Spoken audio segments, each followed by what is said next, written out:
नेकी तो दूसरों को फायदा पहुंचाती है। एक वाकया शरो सुदूर में है, अलादत के मलफूजात में भी है कि एक कब्र नमी की वजह से खुल गई, ना मिट्टी नरम थी, गीली थी तो खुल गई, तो मुर्दा जाहिर हो गया। तो उस मुर्दे पर लोगों ने देखा कि वो दो शाखें लिपटी हुई हैं और दो फूल उसके नाक में खुशबू पहुंचा रहे हैं और जमीन खुली हुई है। तो ये लोगों ने उस लाश उठाई कि चलो कहीं साफ सुथरी जगह पर जहां मत कीचड़ ना हो वहां इसको दफनाते हैं। ये उठा के ले चले तो उधर इनके नजदीक जो साफ सुथरी कब्र थी उसमें बेचारों ने रखा। तो अब ये कि वो शाखें बन गई, सांप फूल बन गए सांप के मुंह। अब ये इसके नथनों को नाक के ये भंबोड़ रहे थे, नोच रहे थे। तो ये तो हैरान हो गए कि ये क्या हो गया यकायक।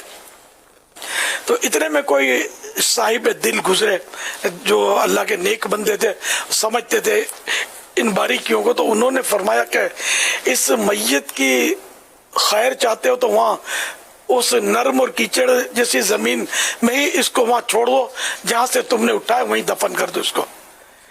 क्योंकि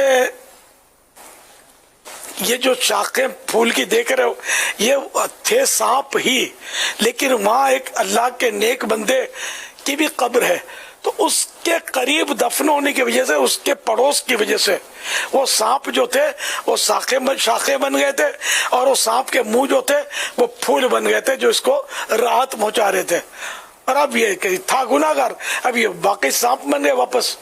तो फिर ये लोगों ने उठाया, उसको उठा के जैसे ही वहां रखा तो फिर वो शाखें और फूल बन गए। तो यूं नेक लोगों की दुनिया से रुखसत के बाद भी अगर पड़ोस मिल जाए ना, साथ मिल जाए तो फायदा होता है। तो अपने मैयत को नेक बंदों के पड़ोस में दफन करना चाहिए।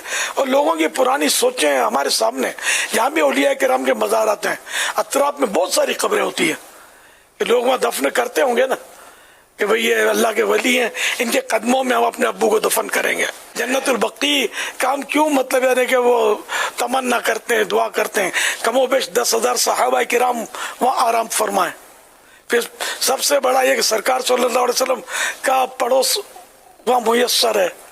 अहले बेत अतार हैं, बीबी फातिमा हैं, इमाम हसन मुज्तबा हैं रदियल्लाहु ताला अन्हु, और न जाने कैसे कैसे औलिया किराम, ताबईन किराम, बड़े बड़े बुजुर्गान दीन जन्नतुल बकी में आराम फरमाए। तो उनका पड़ोस मिल जाए तो दुनिया में इससे बेहतर कोई पड़ोस नहीं है। काश